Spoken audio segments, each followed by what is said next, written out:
So I know some of you are in wheat country, but some of you do cover or have some rangelands, and so this is for you today. So I was going to start with, let's see if I can get my slide to change. There we are. So what is fuel in rangeland systems? So we're basically talking about two different kinds of fuels. So we have woody fuels, which are going to be your conifers. So Western juniper is most common, and then brush, sagebrush, rabbit brush.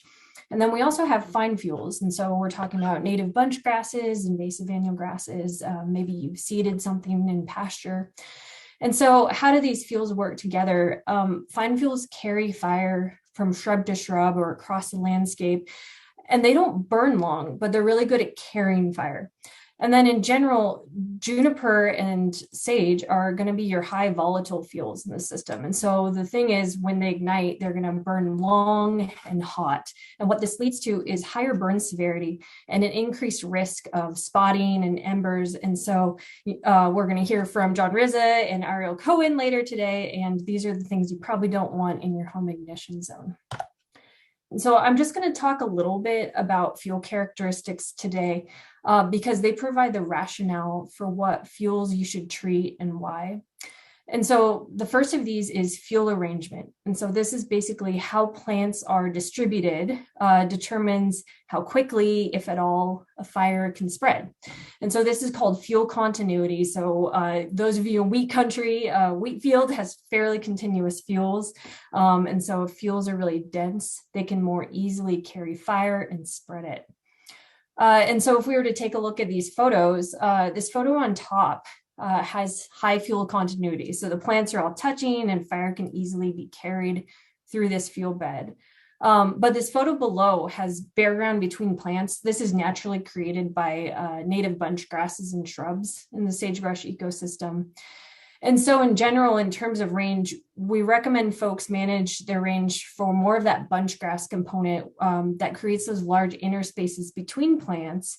And what this does is slow the spread of fires to create more of a natural burn mosaic as opposed to something like a flaming front. And so when you have a site with shrubs or junipers, there may be fewer ground fuels carrying fires. Those trees shade out those grasses. And so while you have less horizontal fuel continuity, if these ignite, you have a different kind of problem. And so this is related to the chemical composition. And so some plant species like sagebrush and juniper, they have high amounts of oils in their leaves. And so what this means for us is that if they ignite, they're going to put off a lot of sparks and embers, which is one kind of hazard. This makes fire spread further. It poses danger to wildland firefighters. But the other thing about this, thinking more ecologically, is that shrub combustion and then residence time, which is how long that the individual shrub burns, it determines how hot the fire is. And so what happens is a hot burning shrub is going to kill native grasses. And so research here at the Eastern Oregon Agriculture Research Center has shown that up to 90% of perennial bunch grasses are killed by fire when they're in the immediate area of a hot burning sagebrush. So those of you growing grass for livestock, this isn't ideal. Higher burn severity makes restoration more difficult. It zaps your soil, can even wipe out that seed bank. And it opens up an opportunity for invasive annual grasses to take advantage of that bare soil, which we're actually going to spend quite a bit of time talking about in a few slides. And so the last fuel characteristic for today that's important is fuel moisture. And fuel moisture is the amount of heat required for a piece of fuel to ignite and burn. And so usually when these fire guys are talking about fuel moisture, they're thinking about how much moisture is retained by a large log versus something like a small piece of grass. But for those of us on the range, we're actually mostly talking about the fuel moisture of different species of grasses. And so of specific concern, invasive annual grasses, so that purplish color out there, they dry out much earlier in the growing season than native species. And studies here have found that native perennial bunch grasses stay greener longer than these invasive annual grasses by something like 3 weeks. And so what this means is if you have a pasture of mostly invasives, then your fire season for that site is effectively 3 weeks longer than it might otherwise be. And so why does this all matter? Fuel characteristics influence the likelihood that a fire will start, how that fire will behave, how severe that fire is, and then how frequently you might experience these fires. And so in short, why treat fuels? Managing your fuels is the best way to manage your fire risk. So today we're going to talk about different ways you can manage the different fuels in your property to decrease the probability of fires, and then the severity of those fires if and when they do occur. And so treatments are going to vary depending on your plant community characteristics, plant phenology, but also the logistical constraints of your operation. And so today I'm going to talk about some options for treating invasive annual grasses and promoting that perennial bunchgrass component, managing hazardous fuels, so conifer control, brush management. We'll talk a little bit about road maintenance and give you a little preview of fuel breaks. So first, treat your invasives. We're talking cheatgrass, medusa head. They increase the probability that if there's an ignition, a fire will start and that fire will spread. This is due to those fuel characteristics I talked about a moment ago. So low fuel moisture, those continuous fast burning fuel beds. So if you have an untreated infestation, the litter is going to accumulate year after year, which means you have really high fuel loads where you have invasives. And so the first order of business on this front is reduce your annual grass seed dispersal.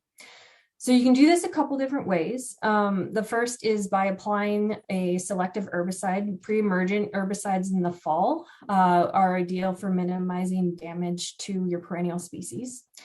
You could also prescribe burn in the fall, but you would absolutely want to treat after with an herbicide and reseed about a year later so that you aren't just wasting that effort and have invasives colonize that bare ground anyway.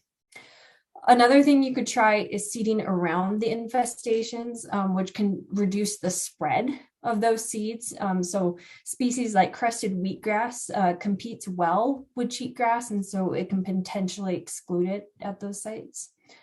And then you'll want to try your best to reduce vehicle, animal, human contact with the seeds.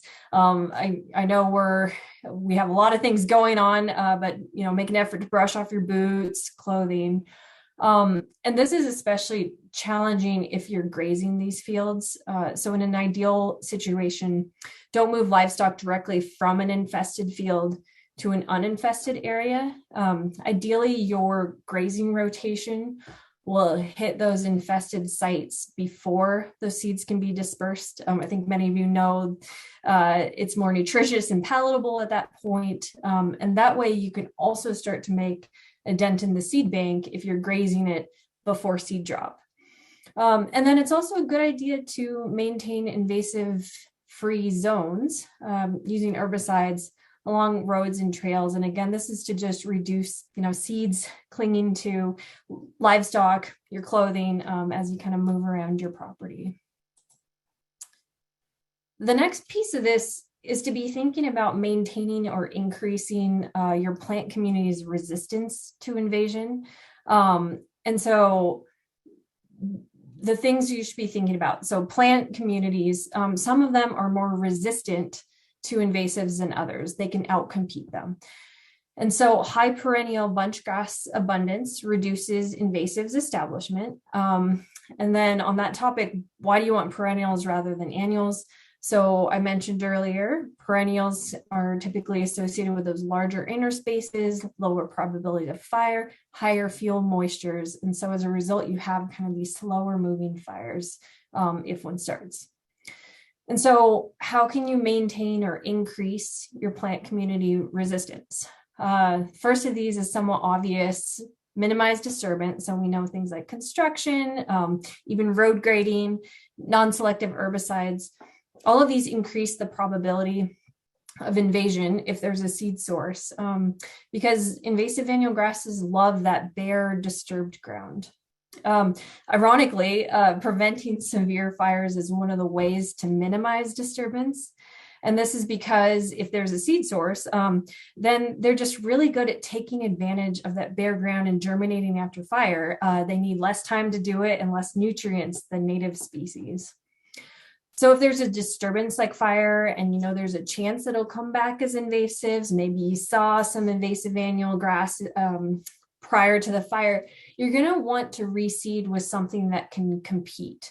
And so drill seeding, introduce seed mixes, crested and Siberian wheatgrass has been good to kind of hold back that invasion and allow maybe those native perennials to establish. One other thing we also talk a lot about here in Southeastern Oregon is you can use livestock grazing to treat invasives and also decrease risk of fire under good conditions, right? So if you're grazing during the growing season, you want to be doing it moderately. Remember, we're trying to minimize disturbance. So we're thinking around 40% utilization. And then avoid repeat use over multiple growing seasons, have some rest in there. An EOARC study found that perennial bunch grasses were 200% more likely to burn if they had not been grazed compared with those plots that had been grazed by cattle in spring. So in general, grazing reduces fuel loads. You're literally removing vegetative matter, you're removing fuels. Other studies here at the EOARC have found that fall and winter cattle grazing or dormant season grazing increases fuel moisture in the following fire season. And this is because, and I think many of you have seen this if you have range, dead stems tend to build up in the center of ungrazed bunch grasses over multiple growing seasons. And what this results in is overall drier fuel earlier in the fire season. And so grazing can remove some of that standing dead litter, and this increases the overall moisture content of your fuel, your grass. And then this can last longer into the fire season, as you can see on this graph here. And so that red line here indicates where fuels would readily burn. And so really, you can last, almost halfway through August, again, under ideal conditions. And so what this does in real life is it just decreases the likelihood that a spark and ignition will start and propagate, spread a fire. One other thing to note, if you're thinking about dormant season grazing, it doesn't need to happen every year. You're just thinking about cleaning up that standing dead litter. And so in an ideal situation, you might want to be set up where you have alternative pastures and it's not this kind of forage you hit every year. And so lastly, again, on this topic of treating invasives, you want to detect them early. Make a point to survey your property in all of your abundant free time, right? And so kind of in terms of priorities, you might want to concentrate along roads, livestock trails, maybe some random locations. Look near existing infestations, look at recently disturbed areas where that susceptibility to invasion is greater. And then think about new infestations in previously uninvaded areas. Those might be a priority for eradication because what that becomes is it's a site that can then spread further into your uninvaded areas. And so it's a good idea to routinely monitor your treatments as well to find out if you should keep treating or if things are looking good. And so on the topic of these woody fuels, so conifer control, in Southeastern Oregon, I think a lot of Eastern Oregon, junipers are our hazardous fuels. So how intent you should be on removing them depends on your management objectives for your property. So somewhat obviously if junipers are near your house, but you're determined to keep them, maybe you like the privacy they afford, things to think about, maybe lopping up lower branches to eliminate ladder fuels, reduce the possibility for crown fires. Also make sure they aren't in dense clusters. As I said at the beginning of my talk today, their chemical content can get them burning quite hot and put off a lot of embers. And it would be a terrible thing if one of those landed on your roof. And so if you decide to remove junipers, keep in mind that you're going to be opening up areas for herbaceous fuels. So those grasses. And so those fuels will burn with lower severity, but they do still spread fire. So something to think about. In terms of removing junipers, a good one is prescribed fire. This decreases the juniper seed bank. It can get those seedlings that cutting can miss. In terms of mechanical treatments, some of these can be expensive. The degree of slope is also a limitation, but you can do this manually. Masticators, feller bunchers, but again, these miss those small seedlings. And then keep in mind, there's still fuels even after removal.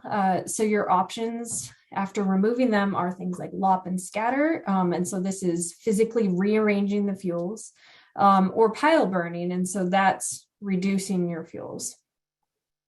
And so the option you should choose in terms of treating and controlling your conifers should reflect your objective. And so one thing that should inform this is also the plant community composition at that site. So something like manual cutting, going out there with your chainsaw, this reduces ground disturbance. And so going back to those thoughts about invasives, this might be a good option if you're concerned about creating some disturbed soil that can then be invaded by annual grasses. But if the shrub and herbaceous component is in good shape at that site, something like prescribed fire might be a good idea, knowing that that site will recover, and then plus you'll get some good grass growth in the following seasons. And so again, some mechanical treatments disturb the soil, but prescribed fire may leave some bare ground. And so you also need to be thinking about post-treatment, weed control, or seedings, and you need a plan for this before you treat. So warm and dry sites or later phase conifer stands, so where they've shaded out a grass understory, those may need treatments after removing the trees. You don't necessarily know what's in the seed bank there. But if there's already a relatively high perennial and grass formed component, you might be in good shape. The other thing to think about, sometimes after burning, you'll have young trees producing seeds, again, if there's a conifer seed bank. And so one thing that we advise folks is you may want to plan a maintenance cut about 5 years after the initial treatment. And what this will do is will extend the lifespan of that first project. And so, yes, expensive, but it also makes that initial investment a little more worth it. In terms of brush management, you have a few options. So like conifers, shrubs pose a fire risk because they lead to that higher burn severity. This is okay if you have a shrub grass plant community, but once you get dense decadent shrubs, you may want to think about thinning. And I know those of you engaged in livestock production, you're already thinking about these things. So shrub removal does risk invasive annual grass invasion. Another thing to think about is also loss of wildlife habitat. So sagebrush offers winter habitat for sage grouse, pronghorn, mule deer. And so sometimes it's a good idea to consult ODFW or maybe OSU Extension to help you plan woody fuels reduction treatments and have conversations about how much should be removed, maybe the spatial pattern of those treatments, kind of things along those lines. And so questions to be thinking about are, what are the impacts of the treatment on the desirable herbaceous species and kind of the degree of surface disturbance you might be creating? And so there are a lot of treatment options. So herbicides, you can do an aerial application. This minimizes surface disturbance. Thinking about like wheel tracks from the spray rig if you're doing a ground application. And then areas treated with herbicides, they maintain some vertical plant structure, so dead persists for years. This can benefit wildlife if that's one of your goals. But it's still fuel, so something to think about. But cattle could help break this up if you turn them out. They can do some crushing out there. In terms of mechanical treatments, if the understory lacks perennials and there's a risk of invasive annual grasses, consider incorporating seeding with that mechanical treatment. Surface disturbance can vary depending on the technique.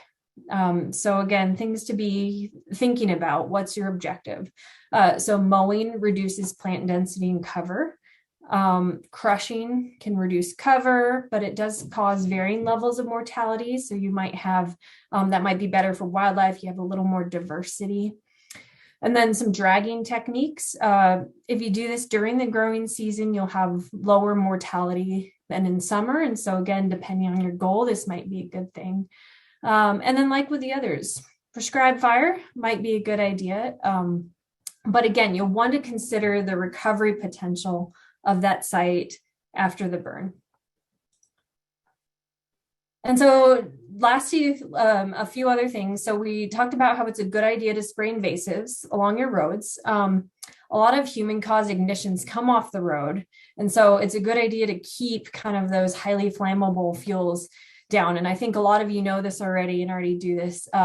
So this photo is kind of an over-the-top example. I took this near Mountain Home, Idaho. But this photo illustrates, clearing out heavy brush along a frequently traveled roadway.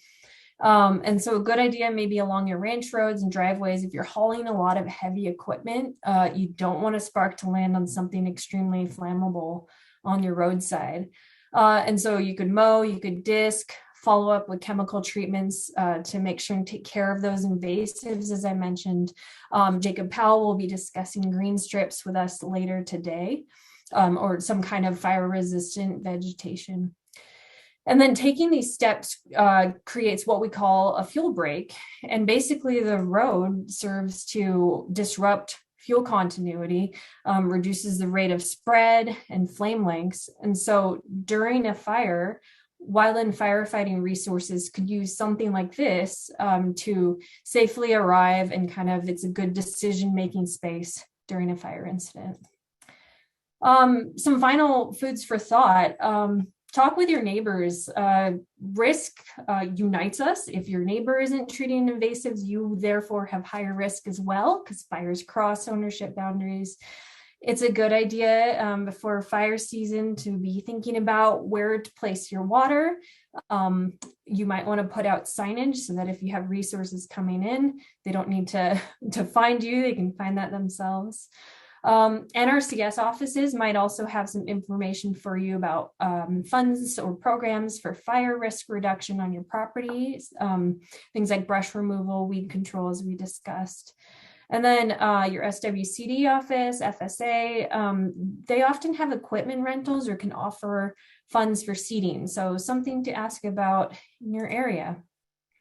And so I don't know if we have time for questions, but here's my contact information.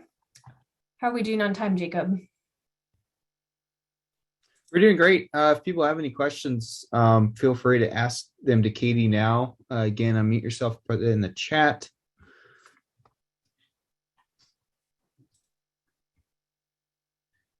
And I'm just curious, Katie, if you've seen areas that you kind of finished with that final slide of kind of the disc area next to the redway. Have you seen areas that have had annual grass issues because of that in your area around burns? Yeah, I can't speak to that specifically around burns, but that's always something to be thinking about. When you're grading a road, when you're disking, you're creating disturbance. And so if that area has a seed source for invasives, then you are opening up that possibility for invasive grasses to colonize. And again, invasive annual grass monocultures have a higher probability of, if a spark were to land there, a fire will start and a fire will spread. And so if you're going to be disturbing the soil, maybe a good idea to follow up with spraying. One thing I've heard, Boise BLM, for example, seeds those fuel breaks with forage kochia. And what that does is that excludes all other species, and then it stays green. It's fire resistant. And so it also offers kind of that safety space for firefighters responding.